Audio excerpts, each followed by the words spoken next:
Very good morning, everyone. My name is Baraquiel, and this is Shamini for those of you who may not know us. And we are very happy to be here with you.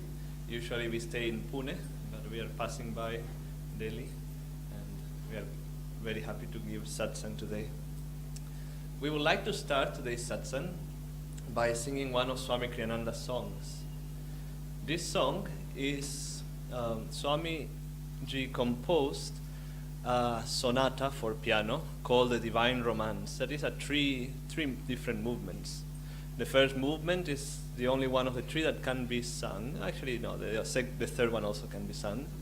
And the first one is God calling to the individual soul, God calling to the devotee, come back to me, forsake delusion, seek me. So in a way, see this song, because it is, as God talking to you individually. And it's a very wonderful song. And by the way, Swami Kriyananda dedicated that sonata to his mother.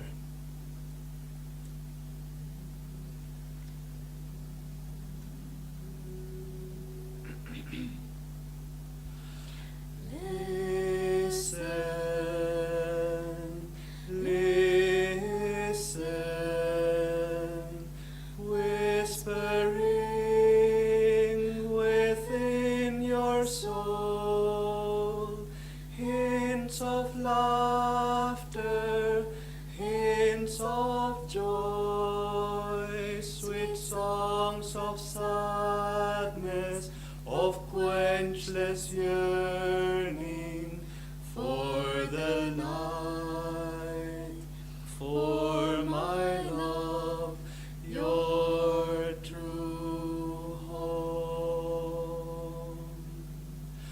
Long your heart has played a dancer, long you've toyed with mirror's shadows of the treasures left behind you, deep in your soul.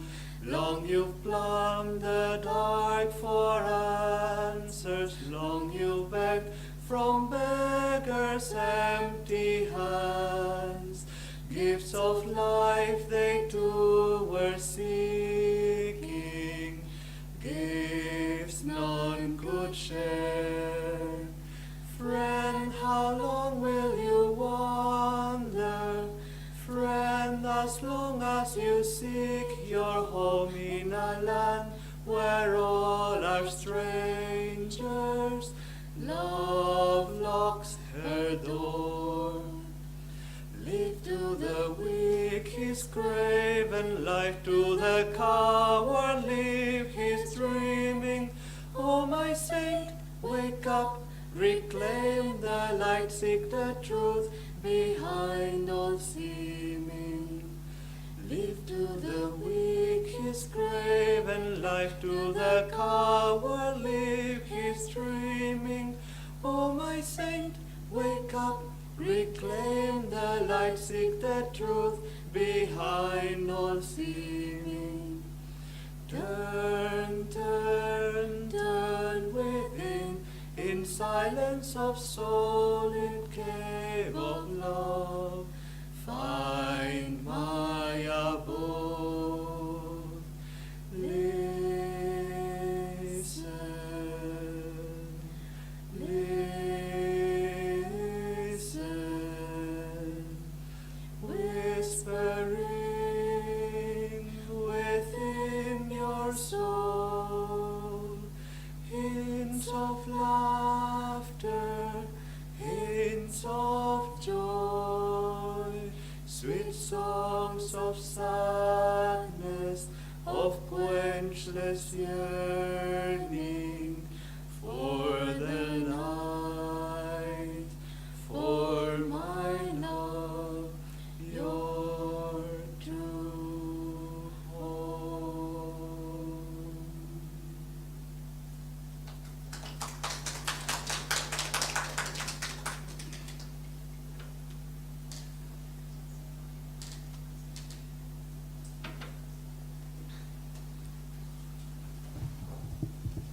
Okay, so good morning again, everyone. It is a joy to be back here with all of you, dear friends in Delhi.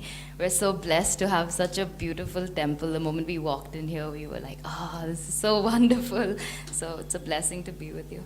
I'll begin with this morning's reading from Rays of the One Light by Swamiji. So the topic for today is, Does God Hide the Truth? Truth is one and eternal. Realize oneness with it in your deathless self within. The following commentary is based on the teachings of Paramhansa Yogananda. In last week's reading, we saw that the great masters themselves counseled discretion in the dissemination of truth. The counter-argument is sometimes made, but the Lord doesn't hide.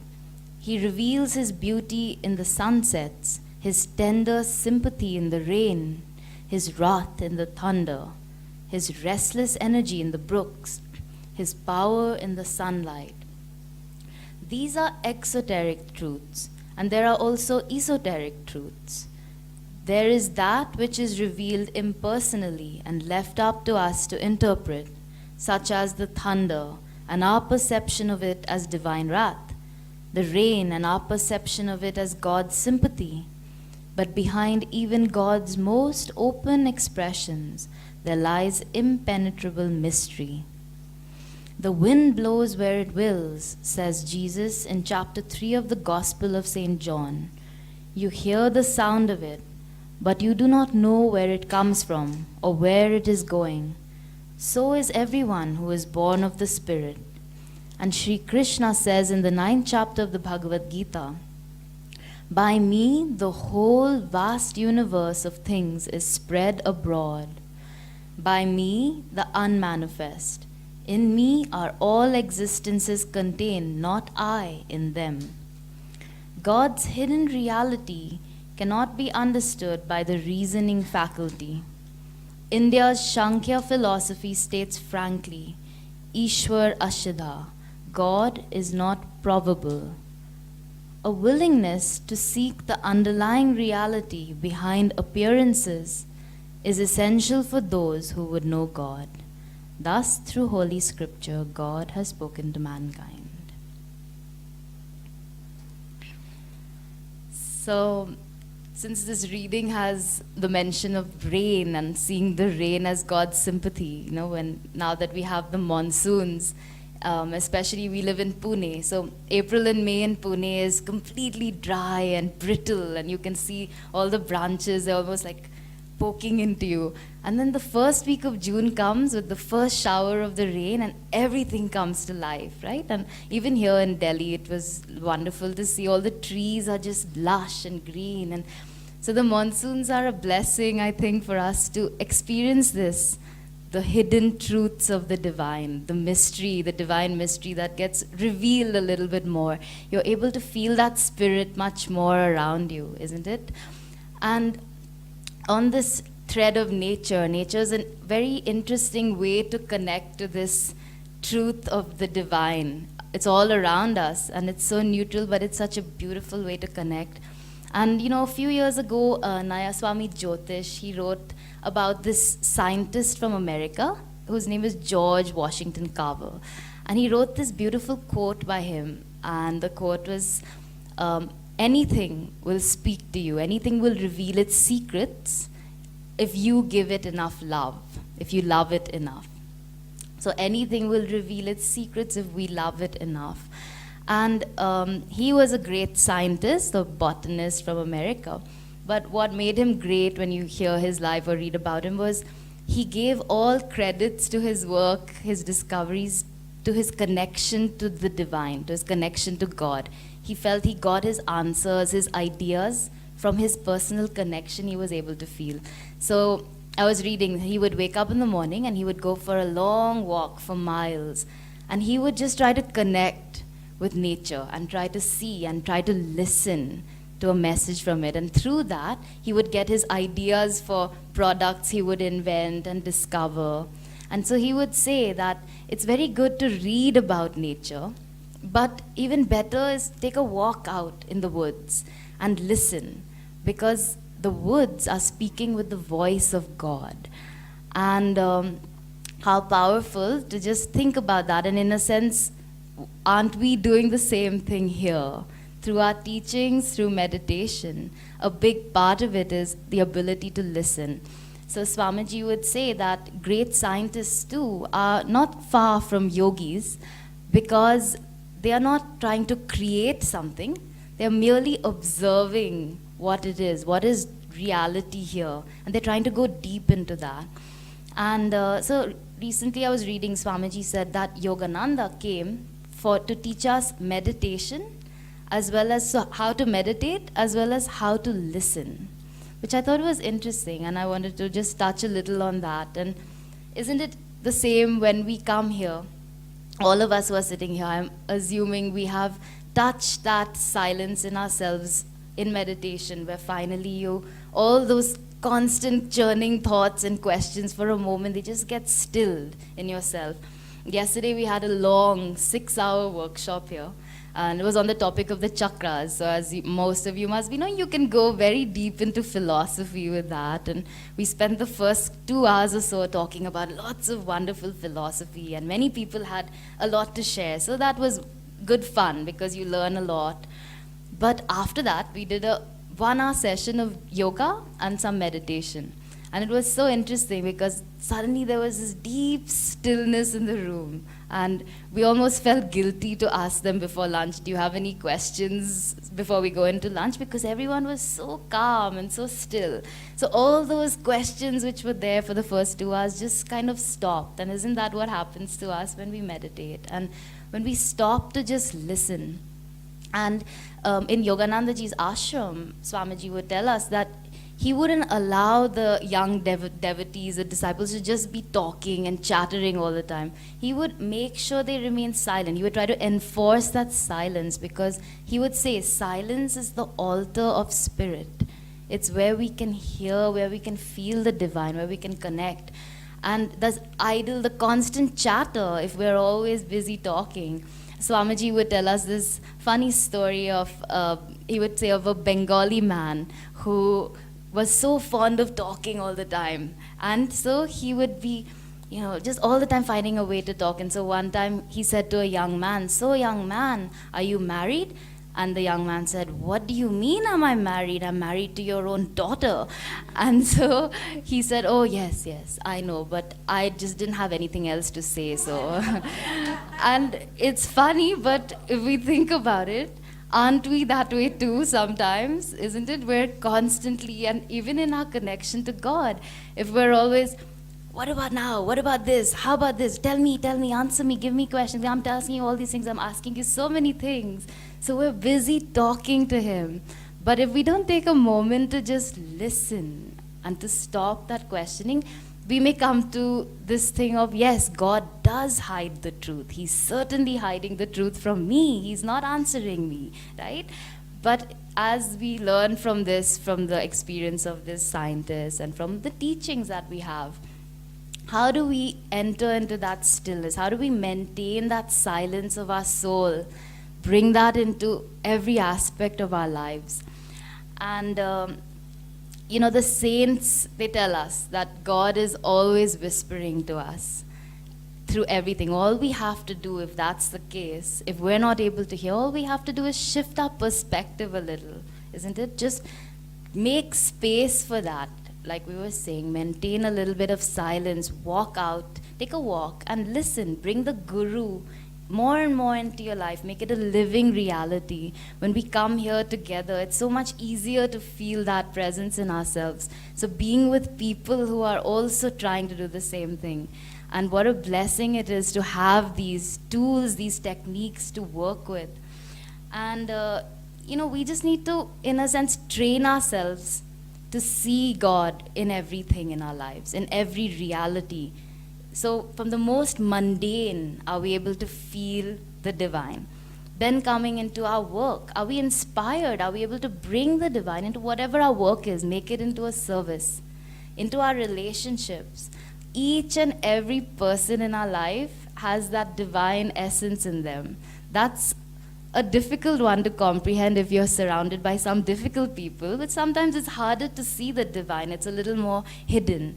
But it's there. It's at the heart of each and every single being is that divine consciousness. And are we able to connect to that? I have a friend on the path, and she's also a devotee, and she's got this beautiful ability to just see the divine in every situation and in every person. And so I've just noticed, because she's able to, someone else may be criticizing someone, but she just sees a very positive divine quality in them. And as a result of that, I've seen her closest relationships blossoming. Because as this quote suggests, if we put attention and love on the divine qualities, that's what reveals its secret to us. That's what comes out much more than the other ego identifications, definitions, the negative tendencies, traits. So where are we putting our attention, even with ourselves? Be kind to yourself. Bring out that touch and that tiniest divine aspect that you can see. And just pull it out, bring it out into offering it into devotion in our meditations and with God. And as this song suggests, how do we do this? As the song we just sang, turn, turn, turn within, in silence of soul, in cave of love, find my abode, find his abode. So thank you, and I'll invite Bharat to come and share now.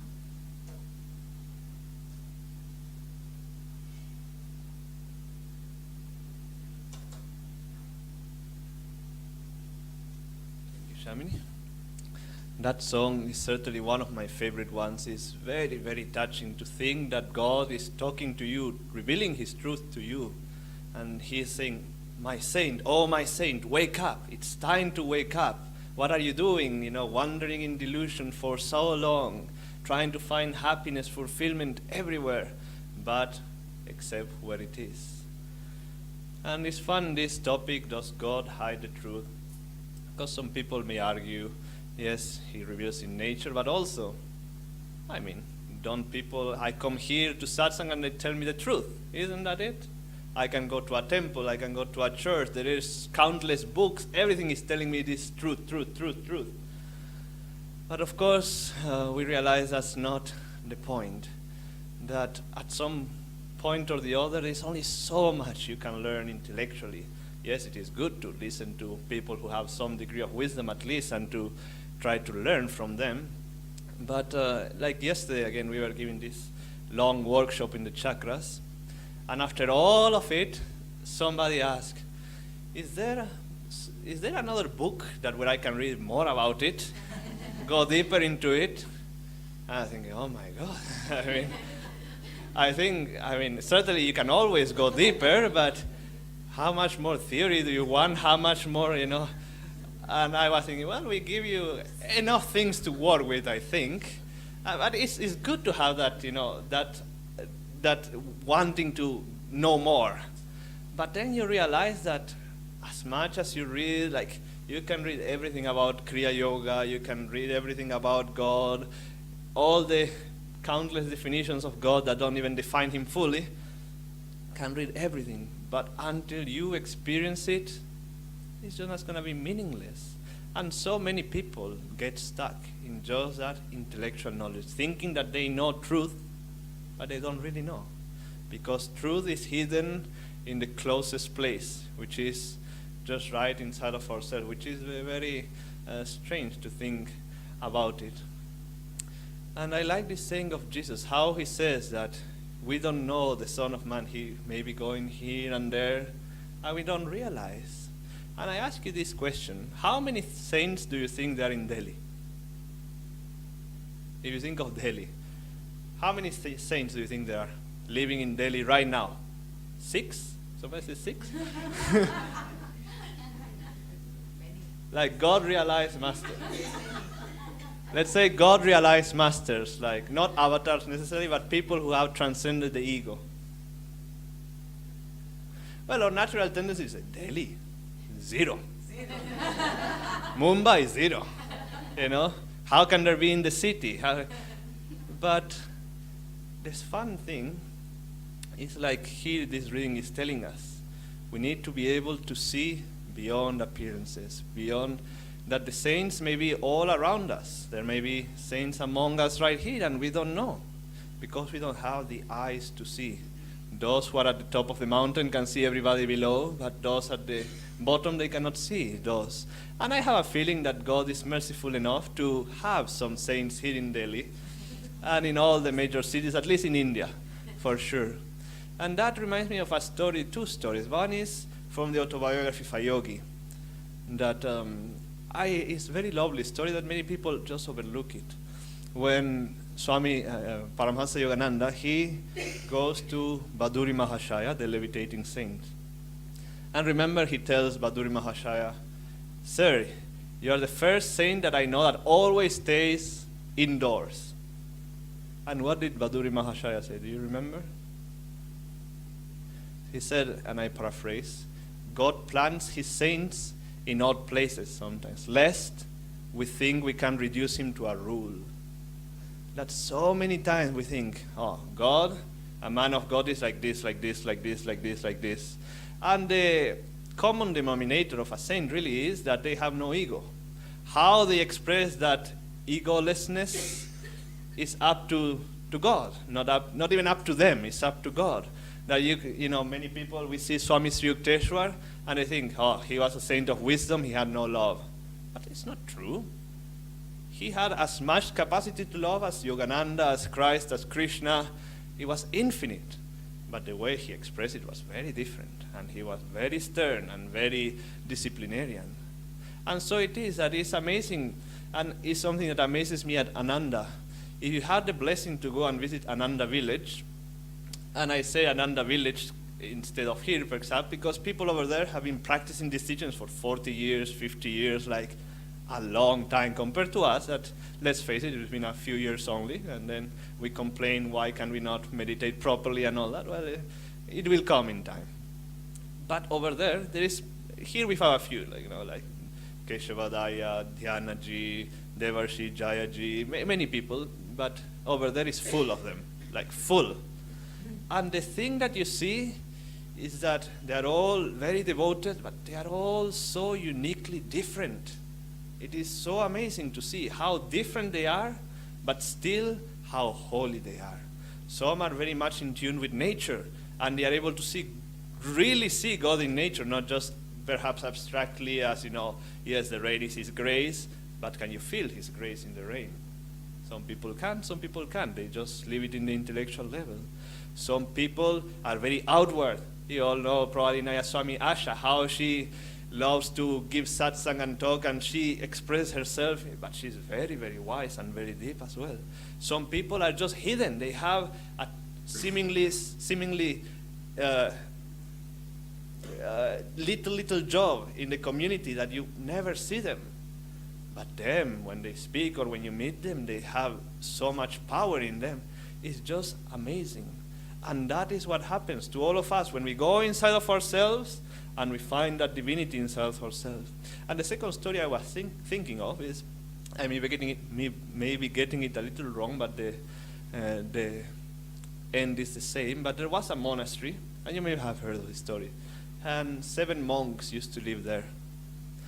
And they were always fighting, against each other, discussing, oh, no, what's going on? And it was pretty bad. And at some point, a holy man came, and he told each one of them individually, say, there is a saint actually living among you here. But everybody knew it wasn't them, but they didn't know who it was. So what do you think they did? They started treating each other with such respect and such reverence that there was peace all the time. And they also were able to really live their practices and really deepen their practices. And I want to emphasize what Shamini was saying. That is how we had to see everyone around us. In devotees, it seems to be easier, but also in devotees, sometimes it is harder. Because when there is energy shining through somebody, their positive as well as their negative qualities will shine more. And sometimes you will see people in the spiritual path that they have this one big flow that you have no idea why they have it, but it's because they have the energy, and that energy is manifested in every way. But why focusing at that? Try to see more and more the divine in everyone. Try to, whenever you talk to somebody, see light here. Concentrate, look at them at the spiritual light. Try to consciously help them awaken their own highest nature. And you will see that in the process, you yourself will be benefited the most. That you will start to, yes, we had to find first God within in order to see it all around us. But why not hasten that process by already trying to see God everywhere, in everyone and in everything. Thank you so much.